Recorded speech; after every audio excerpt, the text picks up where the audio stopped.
تو treasures of جنہ میں سے ہے. حدیث میں آتا ہے کہ جنت کے خزانوں میں سے ایک ذکر ہے لا حول ولا قوت الا باللہ.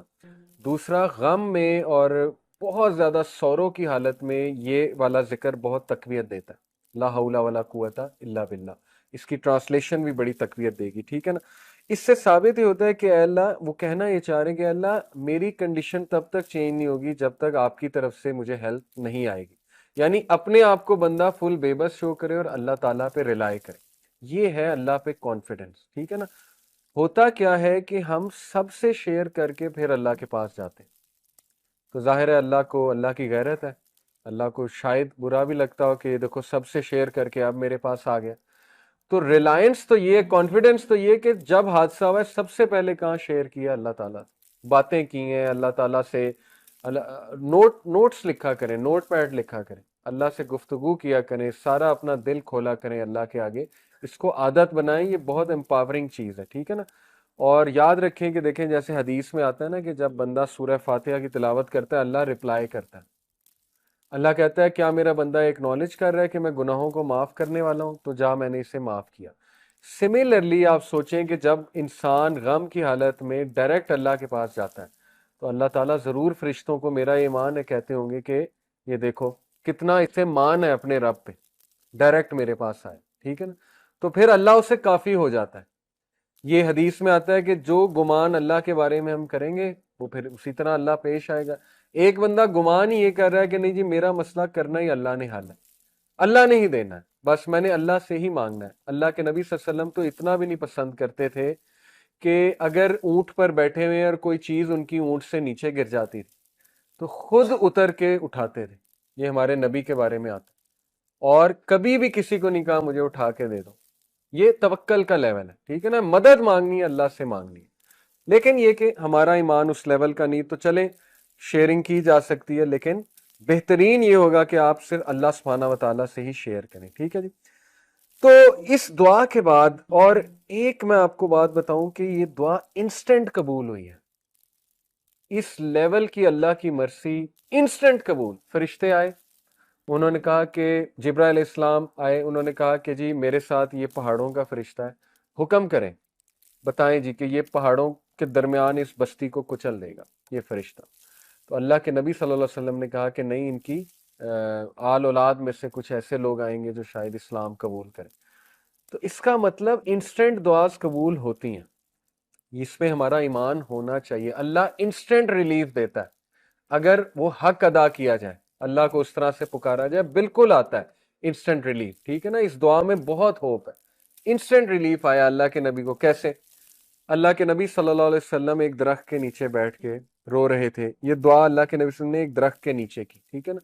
اب اس جگہ ایک مسجد ہے، مسجد عدس کہتے ہیں اسے. عدس کون تھا؟ اتبا اور شیبہ، یہ جو دو بھائی تھے. اتبا جو ہے میں نے آپ کو بتایا نا ابو حذیفہ کے والد تھے اور ہند کے والد تھے اتبا. اتبا اور شیبہ اس وقت طائف میں موجود تھے، اس جگہ موجود تھے، اور اتبا اور شیبہ کے وہاں پہ باغات تھے. یہ دونوں بھائی ہیں اتبا اور شیبہ. اتبا جو ہے یہ جنگ بدر میں مارا گیا تھا، ٹھیک ہے نا. شیبہ یہ میرے خیال مسلمان ہو گئے تھے. اینی تو یہ دونوں نے جب دیکھا کہ ان میں تھوڑی سی سمپتھی آئی، انہوں نے دیکھا کہ یہ تو ہمارے بندے کو اس طرح سے انہوں نے مارا ہے، تو تھوڑی سی ظاہر ایفیلیشن ہوتی ہے اپنے بندوں کے ساتھ، تو ان کی غیرت جاگی. انہوں نے کہا کہ نہیں ہم اس کی مدد کریں گے. تو انہوں نے کیا کیا، ان کا ایک غلام تھا ادس، کرسچن تھا. ادس کے ہاتھوں انہوں نے کیا کیا کہ انگور کے جو ہے وہ باغات تھے غالباً، وہاں انگور کے کچھ جو ہے وہ وہاں پر بھیجے انہوں نے. تو انگور ظاہر ہے یہ اللہ کا بڑا ایک آپ کو پتہ ہے نعمت بھی ہے اور بڑا مزے کا فروٹ ہے. اس کو کھانے سے انسٹنٹ گلوکوز لیول بھی آپ ہوتا ہے. تو یہ اللہ کی طرف سے ایک ریلیف فوراً آیا کہ دیکھو وہ لوگ مشرک بھی ہماری جو ہے وہ ہیلپ کے لیے اللہ تعالیٰ نے ان کے تھرو انگور بھیجے. تو ادرس جو ہے وہ لش گرین انگور لے کر آئے، اللہ کے نبی صلی اللہ علیہ وسلم نے ایکسیپٹ کر لیا. یہاں سے ثابت ہوتا ہے کہ اگر ایز کہیں سے آئے تو ایکسیپٹ کر لیں. حالانکہ وہ مشرک تھے، ٹھیک ہے نا، جن کی طرف سے ایز آ رہی تھی تو ایز پسند تھے. ہمارے نبی صلی اللہ علیہ وسلم نے ایزینس کو پسند کیا ہے، یہ بات آپ یاد رکھیں. اوکے. ادس نے جو ہے وہ جب فروٹس دیے تو رسول اللہ صلی اللہ علیہ وسلم نے بسم اللہ پڑھا. اب جب بسم اللہ انہوں نے کہا تو ادس جو ہے وہ بڑا شوق ہوا اور اس نے کہا یہ کیا فریز ہے، یہ جو آپ نے ابھی کہا یہ کیا ہے؟ تو نبی صلی اللہ علیہ وسلم نے کہا کہ یہ ایسی ایک چیز ہے جو میرے رب نے مجھے سکھائی ہے. پھر اللہ کے نبی صلی اللہ علیہ وسلم نے پوچھا کہ ادس تم کہاں سے ہو، کس علاقے سے ہو؟ تو ادس نے کہا کہ میں نینوا سے ہوں. نینوا اس کا تلفظ ہے NINEVEH. نینوا جو ہے یہ عراق کی ایک سٹی ہے، پرانی سٹی ہے. تو رسول اللہ صلی اللہ علیہ وسلم نے اسمائل کیا اور کہا یوسف ابن متا، یعنی ان کی سٹی سے ہو، یوسف ابن متا کی قوم سے ہو، ان کی سٹی سے ہو. یونس ابن متا، حضرت یونس کی بات ہو رہی. حضرت یونس جو ہے وہ نینوا کے علاقے میں آئے. ادس اتنا شوق ہوا اور اس نے کہا کہ یونس کا آپ کو کیسے پتا ہے؟ یہ تو کسی کو نہیں پتا ہے، عربس کو تو یونس کا دور دور تک نہیں پتا ہے، ٹھیک ہے نا. عربس پہ تو کبھی کوئی نبی آیا ہی نہیں، نہ جو ہے اتنا نالج شاید بنی اسرائیل کو بھی نہ ہو، لیکن آپ کو کیسے یونس کا پتا ہے؟ تو اللہ کے نبی صلی اللہ علیہ وسلم نے کہا وہ میرے بھائی ہیں اور میں ان کا بھائی ہوں، اور ہم دونوں اللہ کی طرف سے نبی ہیں.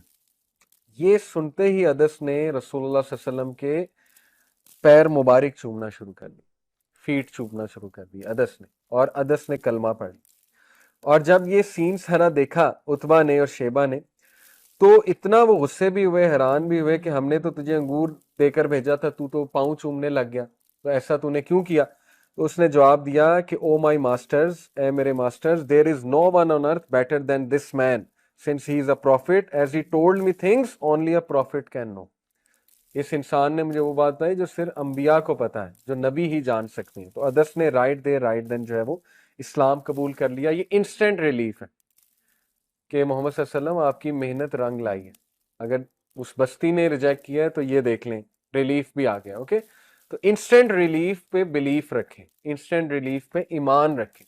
لوگوں کے ساتھ کمپیریزنز نہ کریں، اس کو تو انسٹنٹ ریلیف نہیں آیا تھا، وہ تو کب سے دعا کر رہا ہے، یہ ہو گیا. نہیں، ہر ایک کا کیس ڈیفرنٹ ہے، پتہ نہیں اس نے کیسے دعا کی تھی. آپ انسٹنٹ ریلیف پہ توکل رکھیں، آئے گا، اللہ تعالیٰ دے گا، میرا رب کہیں نہ کہیں سے انتظام جو ہے وہ ضرور کرے گا. اس کے بعد نبی صلی اللہ علیہ وسلم نے خود بتایا کہ اللہ کے نبی صلی اللہ علیہ وسلم جو ہے وہ چلتے گئے اور ہی ریچڈ کرن المنازل. کرن المنازل یہ وہاں کا میقات ہے، طائف سے تھوڑا سا آپ آگے جائیں، یہ میقات سمجھتے ہیں نا جہاں سے احرام باندھا جاتا ہے، ٹھیک ہے، یہ وہاں پہ اس وقت میقات ہے.